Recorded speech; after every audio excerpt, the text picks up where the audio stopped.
Okay. So without further ado, we will get started.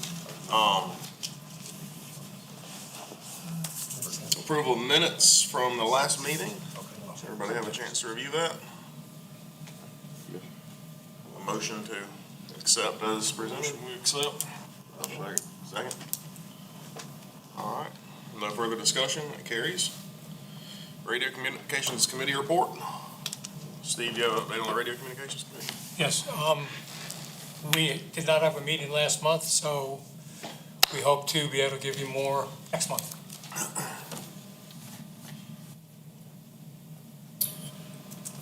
Director Cron? Okay, as you can see, we finally, finished our search for the county fire chief, and just most of you have already met him over the years.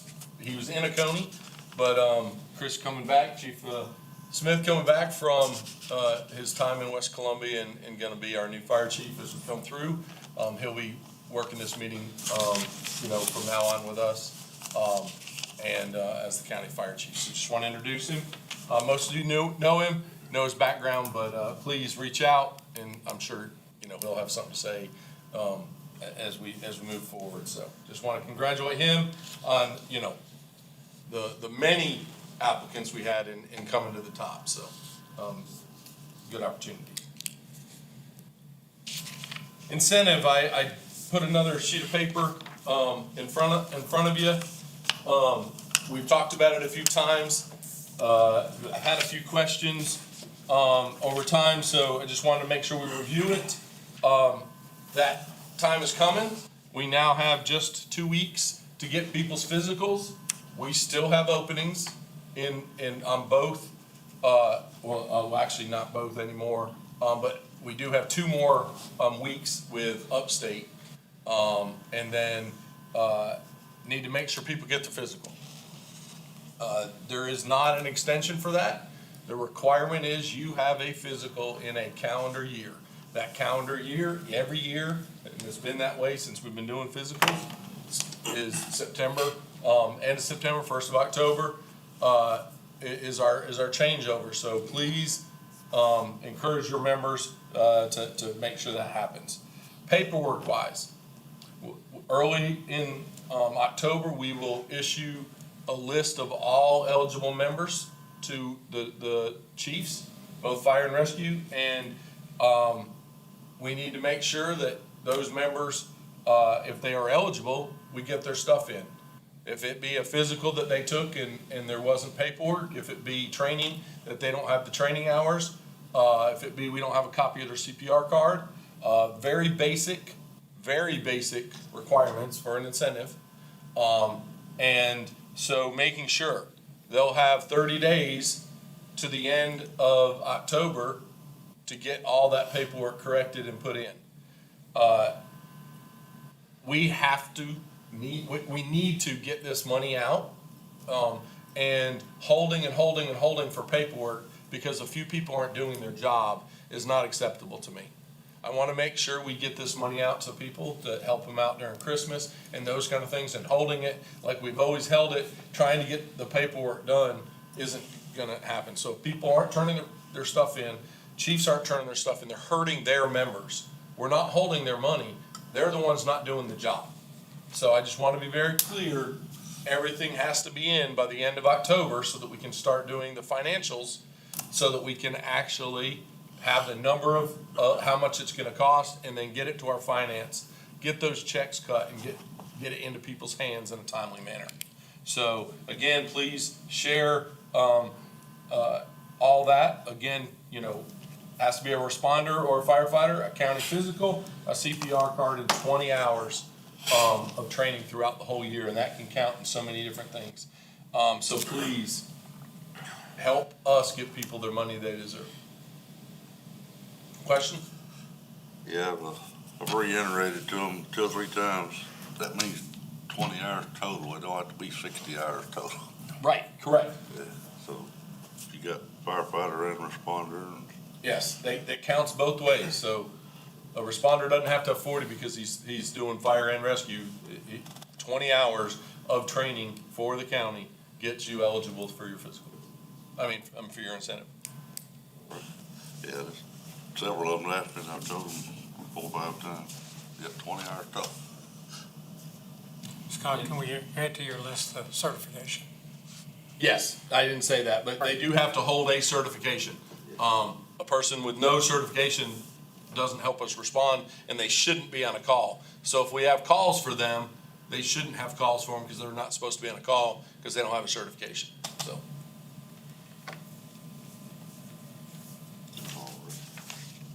And that is all I have tonight. All right. Chief?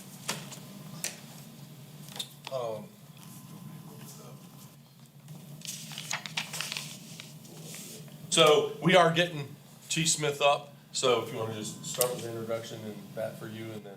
Okay. As he said, my name is Chris Smith, and originally started my fire service career here in Oconee County in 1992 with Westminster as a volunteer. Spent several years as a volunteer, and then started working with Westminster, made fire chief in 2004 in Westminster, and was fire chief there until September 2017. And then I decided to take a job in West Columbia as the fire chief there, total career department. So I got a little different feel for the fire service, having staffed engine and ladder and battalions. Had the opportunity to come back home, and so very excited to be here. So that's a little bit about me. I know some of you know me, but I am eager to work with our career staff and our volunteers and municipalities, and it's the fire service in Oconee County, and the citizens is the ones that pay for that service, and we want to make sure that we're providing the very best service we can for them.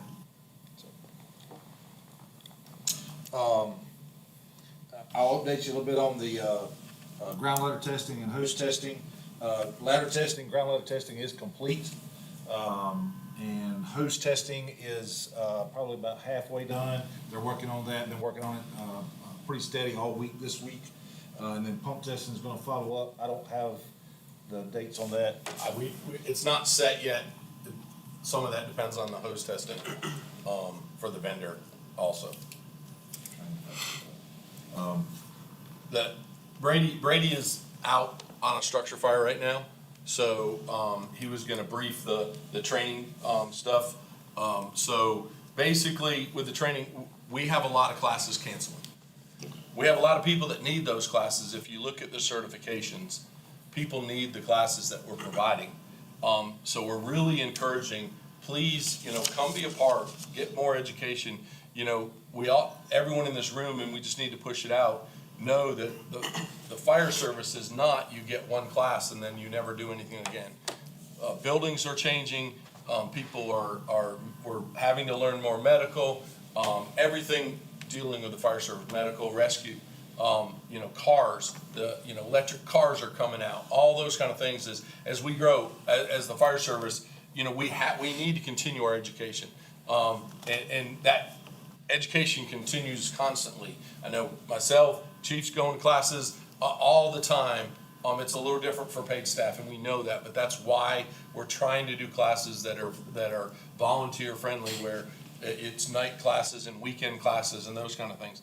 But what we're seeing is a lot of those classes are canceling, and so people that want to get them are not eligible to take them.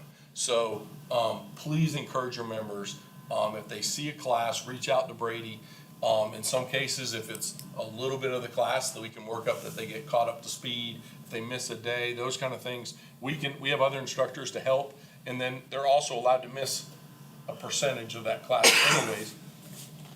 We just, really see a need for education, and furthering that education, but at the same time, the ones that want to don't get it because the numbers, you have to have so many for the fire academy to sponsor that class. So please encourage those people to sign up for those, get with Brady on those classes, and get signed up so that we can offer them in Oconee instead of having to go all the way to Columbia.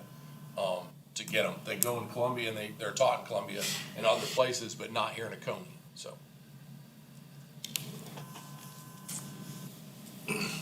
I'll have more hopefully next month.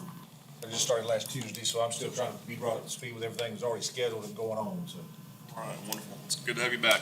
I guess with, does anybody has any further Chairman? discussion? Or Vice Chair.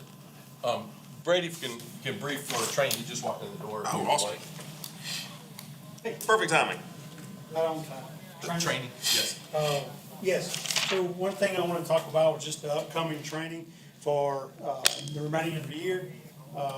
Push that out to your regions, chiefs, where several classes are low enrollment. We have a lot of rescue special classes, hazmat tech, confined space entry rescue coming up. In addition to, if you have any classes that you'd like to see in January to June of 2023, shoot me an email, text message, call me.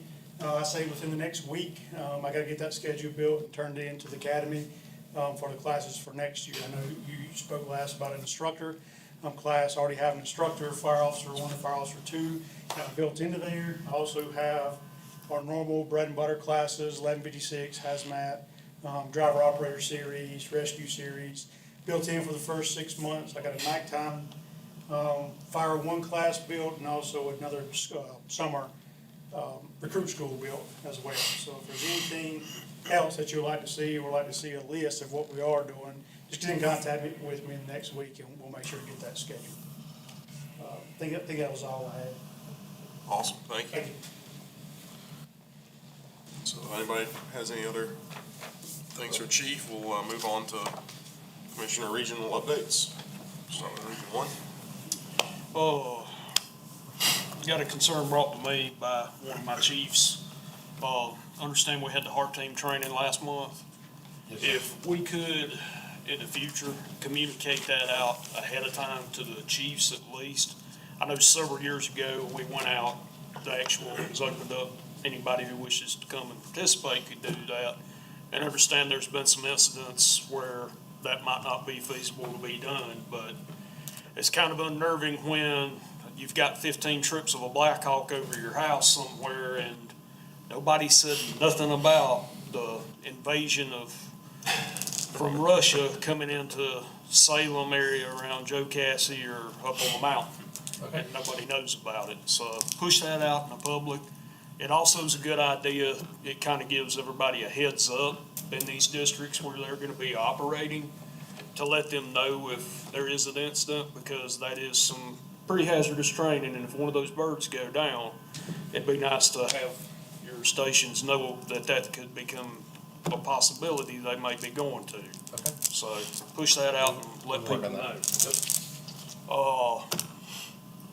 Radio communication, Travis, a question where, have mentioned that he might like an update on where we're at with the radio system. So, with their tower, we're kind of on hold waiting, for the new, communications director to get up to speed, because all that is done and gone through, dispatch, and, nothing was passed along on that. So we're trying to, we do have a scheduled meeting with the radio committee meeting, trying to get, him and Justin there also, so that we can make sure we get everything together and get some of those pass-ons that are still, he's trying to get up to speed on, so it's taking a little longer. We had already started down the road, and when Travis retired, we're getting the new person up to speed on how we're gonna do this and that, and those kind of things.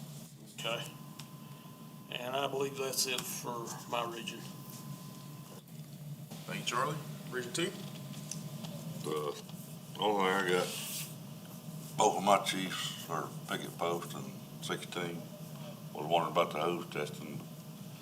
You said it's already done throughout the county It's already starting, yes. and the bumper testing's completed. No, It's coming up. Oh, I thought that. Better testing. Yeah, 'cause Terry at West Union mentioned about doing the tear behind the station and that road that goes out behind West Union. For like Kiwi and everybody to bring their trucks to. so that, we can check, They're already been identified. Okay. There's 4 locations already identified.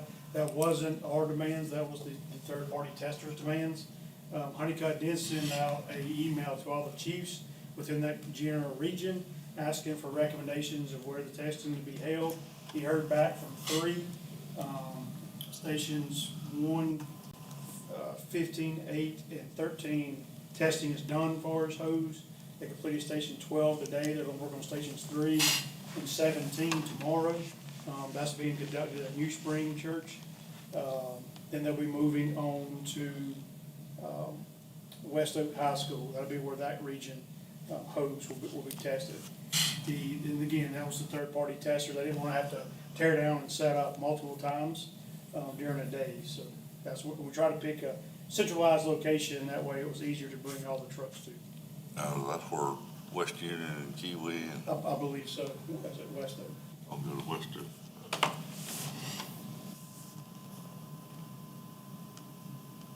But, your guys are taking care, taking. We're moving all the apparatus and everything too. Alright. So the stations don't have to do that. You'll be down, apparatus, but not all your apparatus. We're gonna try to make sure that we work through all that. We'll leave an apparatus and engine at your station while we do the testing. That way you're never down an engine apparatus for response. Well, like Terry, well, me too, I didn't realize they'd already started it. We're just trying to figure out where the trucks had to go to or whatever. That's about all I got. I wanna welcome Chris back, appreciate him coming back. Glad to have you. I don't have anything for Region 3. We don't have anything for Region 4 or 5 that you guys are aware of? Not that we've heard of. Okay. Anybody has anything else? If you guys got anything else, I'll make a motion to adjourn. Second.